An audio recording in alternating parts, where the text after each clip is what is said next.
Well, thank you. It's a pleasure to be here. Over the past several years, I've had the opportunity, as Professor Burdai said, to be involved with the IPCC. And for those of you who are not familiar with it, over the past about 6 months, there's been 3 major reports that have been released from the IPCC, and they're all about 2,000 pages. So if you ever want to do some reading, there's a great opportunity. What I would like to focus on is that there's actually 3 reports and there's 3 working groups. One of them is Working Group 1, which talks about climate science. There's a second working group called Working Group 2 that works on adaptation to climate change. And so the idea is how we will adapt to that. And the third, which I think is along the lines of what I'd like to talk about, is what I was involved in, was the idea of what is the mitigation of climate change. And what I'd like to focus on is, what I'd like to talk a little bit about is to give you some highlights from these reports, with the basic idea that I don't know that I'm going to give you all the answers and all the technologies for climate mitigation, but I'd like to highlight important aspects for people who are interested in coming up with solutions. I think that as a lot of our debate in society about climate change is climate change happening? How will that affect us? I'm going to not focus so much on that, but more importantly, from a technology point of view, where are opportunities to make a difference, and also give some quick background about why that's important. This is actually from Working Group 1, and what you can see is that in this map, it sort of shows the global average surface temperature, what's happened up till now, and some different scenarios looking forward. And you can see we're talking about some relatively broad ranges of scenarios. These scenarios have to do with basically about what type of pollutants we expect and what the climate forcing would be going towards the future. And you can see that up in the top side up here, there's a discussion about the sort of temperature effects that we would expect in the high event, where basically we do very little to mitigate the increase in greenhouse gases, versus the very aggressive mitigation going across the bottom. And so again, what I want to emphasize is that this is a picture of what the average global temperature is, which I'll argue in a minute. There's a lot more to it than the average temperature. But also what I want to relate to is what this is the magnitude and what's happening in the atmosphere in terms of carbon dioxide. What I want to emphasize is 2 things here. One of them shows on the top, which is the CO2 levels in the atmosphere, that we would have these different scenarios, and the bottom is showing what would happen in terms of emissions. And the basic idea is that you can see the red is sort of where we saw this 4 degrees temperature increase, which is a very significant increase in the average global temperature. We have the yellow and the light blue and the dark blue, and the basic idea is that this is kind of where current emissions of CO2 are on a global scale, and you can see the rate at which they're increasing. And so the idea is that in order for us to stabilize the atmospheric the global average temperature as well as the CO2 level in there, we're talking about massive reductions in CO2. I guess the question I want to really focus on is that if we look forward, forget about so much about where we are today. We know there's been some increases, but if you look at the projections and how CO2 is increasing, now we talk about how we're approaching 400 parts per million of CO2. You can see these projections here, we're exceeding 1,000 parts per million, and these massive temperature changes. And I guess the point that I want to emphasize is that it's the things that we do today and the things that we map forward, which I want to highlight, are going to be the critical parts about how we can stabilize that in the future. So I guess I also want to just sort of maybe throw out these questions, and I guess there are many questions that are important about climate change, and I've kind of listed them here about, what's happened in the past, what is the impact of future emissions. These are all very important questions, and they're addressed in many of these reports and many of the conversations we have. This issue about how we can adapt to climate change, what are the social and economic costs, it says cost, but cost of change, and what is an equitable distribution to come across with plans forward. I'm going to skip over those questions because that's what most people talk about. What I want to focus on is what are the pathways that we need to do to move forward to stabilize the CO2 in the atmosphere. And I don't mean to minimize these other questions. They're very important questions, but I think for me, I think there is a need for us to understand what we're going to have to do. And I think a lot of people that I know talk about what they do as an individual, and what I kind of want to emphasize to an audience like here that's science and technology oriented is that there's a lot of big things that we need to be doing. And I think what these IPCC reports have shown is that there are ways that we can do this, but it's going to take quite a bit of conserved planning and effort to make that happen. And I want to focus on not so much what the exact solutions are, but to give you some focus on where these cuts need to happen and what are the contributors to what is increasing in emissions. So one thing I want to emphasize is that I rarely use the term global warming. I use the term climate change, and I want to emphasize that if we think about, I don't know if you remember on the map of Jeremy showed Portage. I come from Madison, Wisconsin, which is in Portage, and you know our temperature changes in the wintertime compared to here are probably about 60 degrees Celsius difference, and I can personally adapt to those changes. So in the context of those 4 degrees, what I want to emphasize about climate change is really the gradients in climate that matter, and it's not so much the average temperature that we want to focus on. What this shows is some predictions about how parts of the world would have heating and cooling, and we could have a scenario where there's actually no increase in the global temperature, but we could have massive regional changes in temperature that can induce huge changes in weather patterns, which again could have a huge impact. What's sort of shown on the bottom, I don't know how you can see it, but it shows changes in the hydrologic cycle about water. And so there's many things about climate change that are not captured when we talk about the changes just in terms of the average global temperature. And what I want to emphasize is that that 4 degrees change that we're predicting, which is extreme, doesn't do justice to the severity of some of these temperature changes we see here, where we're talking about very large changes in localized areas where we have cooling, we have droughts in areas, floodings in areas. These are things that we've come to sort of understand what climate change means. So what I want to emphasize is that there's a lot of important science about what are the pollutants in the atmosphere that drive climate change. And if it was a different talk with more time, I would talk about the idea of short-term strategies and what pollutants we have in the atmosphere that we could work on in the next 5 or 10 years. I'm not going to really talk about that, but what I want to emphasize is sort of what's shown here is if we look at the contribution to pollutants as we look to 100 years in the future, I think it's all clear to us that CO2 really is the dominant pollutant that we need to worry about. And so I think one thing I do want to leave you with is that if we're talking about short-term strategies, there's other things we could do. I'm not going to have a time to talk about that, but I'm going to really focus on CO2. And I don't mean to say CO2 is the only issue, but in the long term, we're going to have to get our hands around the CO2 problem and the rate at which that's increasing. This is from the IPCC Working Group 3, and it shows about the growth in CO2 emissions and what's happened over the past 250 years, and what you can see is certain countries here, regions of the world, the OECD countries, the developed countries, economically transition companies, what's happening in Asia. And there's a couple things you notice that are quite staggering about this. One is the rate at which it's rapidly increasing, and the point is that it's still rapidly increasing. So if we do nothing in the future, as you'll see in a minute, that's going to keep going up.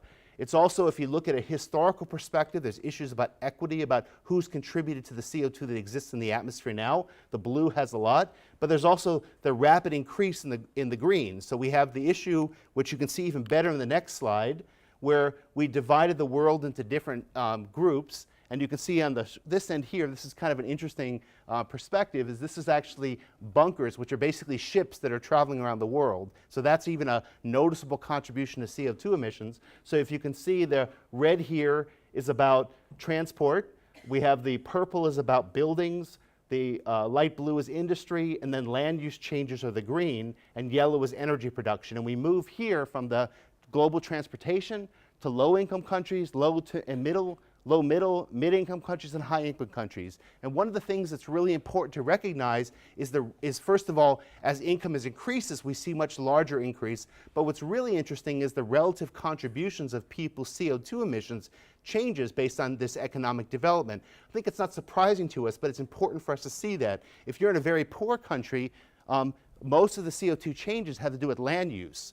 But if you go to middle income, we see this increase in these other activities, and by the time we get to high income countries, we're talking about energy production, which is not totally surprising, but also transport, and all these things are contributing.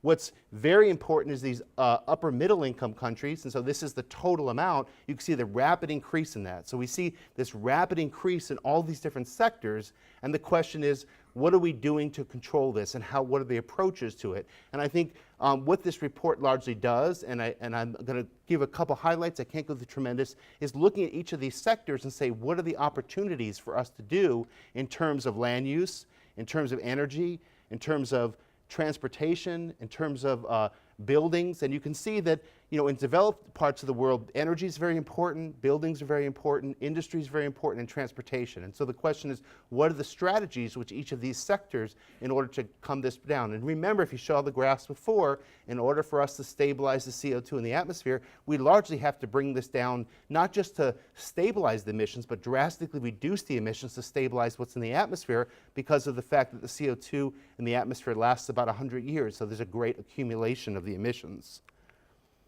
An important thing which I think should come to no surprise if we think about global energy, we think about oil. This is basically the equivalent to oil that's being produced, but you get a relative importance of what energy is. Oil is very important, coal is very important, gas and natural gas is very important. These are all carbon-intense fuels. We look at biomass, which is basically, we talked about biomass burning or wood burning, which is up there. We see nuclear, hydro. And so people talk about how we need to move to renewable fuels. That's a tremendous amount of energy to replace, but also note that this is increasing. So if you think about doubling or tripling or quadrupling or even 10 times the increase in renewables, that's still not a huge dent in what happens here, okay? But clearly that's part of what we need to be dealing with. This probably didn't come out tremendously clear, but one of the things this important graph shows is in this red line here is the current energy intensity that's associated with carbon intensity for producing energy. And what you can see is that there's things up here like coal combustion, which are even higher than the average. We have gas, we have some burning different types of materials. And what you can see up here in this purple that's above here is sort of where we need to get to in the short term for stabilization. And eventually, if we want to completely stabilize, we need to move down here. And so it's listed here the type of technologies that we need for energy production. Things like nuclear are there, and I think as we're probably aware, there's some issues with nuclear about the degree that we can increase that, but as well as also things like safety issues. But there's other issues here about solar photovoltaics. And the idea is, if you think of the graph I showed before, there's a tremendous amount of energy that's out here that we're going to have to move over here if we want to stabilize what the CO2 is, okay? So that's an important part of the energy pathways for energy production.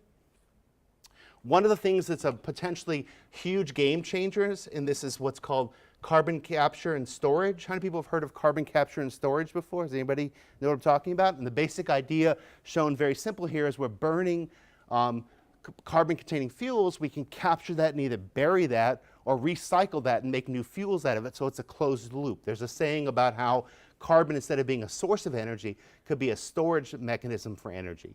And so if we could do this, and we go back to the graph before, we could do a tremendous impact. However, the scale that we could do this is a huge uncertainty. And I've heard some people say, well, let's not worry about the CO2. We'll just assume this will work someday. That's a pretty big risk. This is a very important aspect, but it's something that we need to be thinking about the other opportunities as well.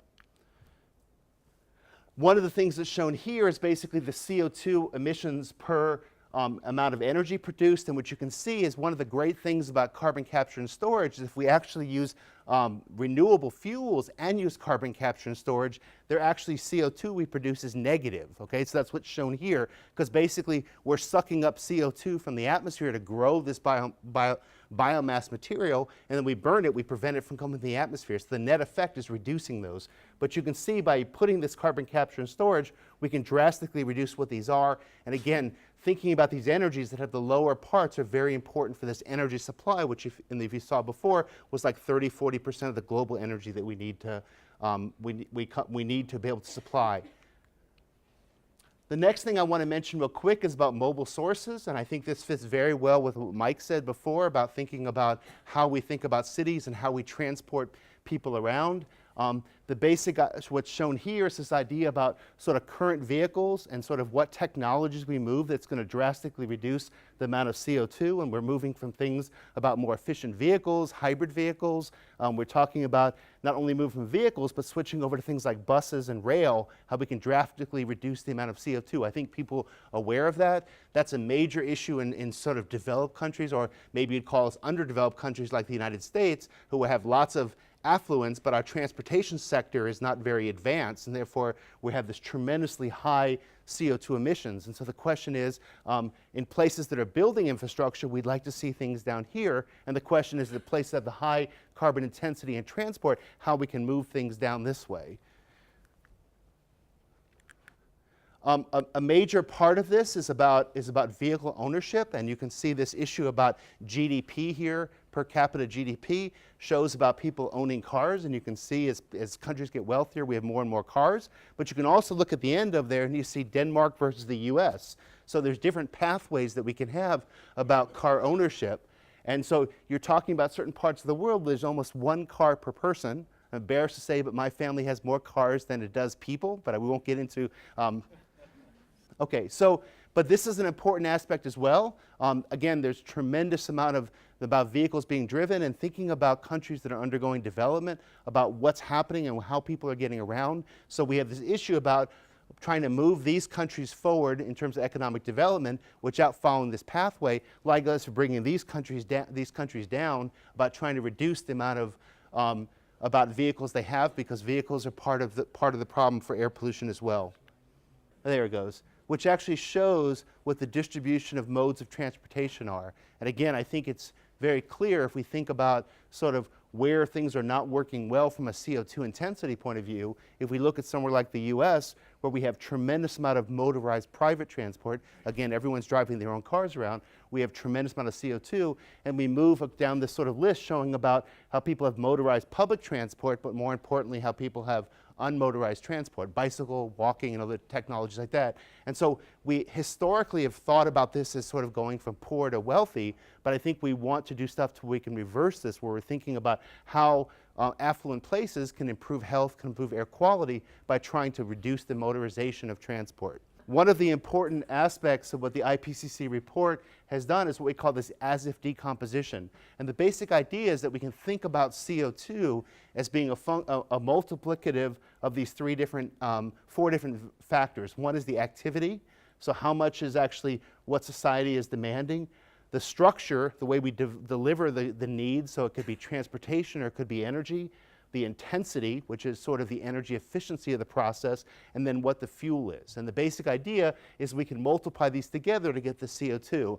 And that the reason this is important is that we want to think about how we can make differences in all four areas. It's not just about this idea that we're going to come up with a new fuel and the problem solved. We want to think about how we can reduce the need for the activity, how we can change the structure so people can have the things they need with less demand on the system, how we can increase the energy efficiency, and then also change the fuels.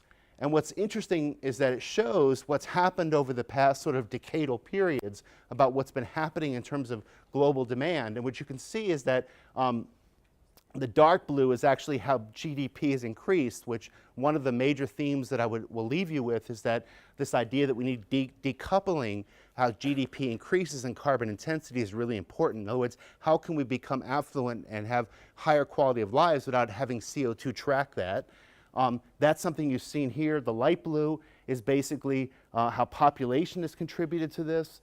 The yellow is basically energy intensity, and one of the things that's a negative, so we've gotten gains from that, but that gains have been reduced over time. And then finally, the carbon intensity of energy, we've gone from this negative increase has basically said that we've used less carbon per energy, but you can see in the most recent time we've reversed that. And so these are the four opportunities to contribute.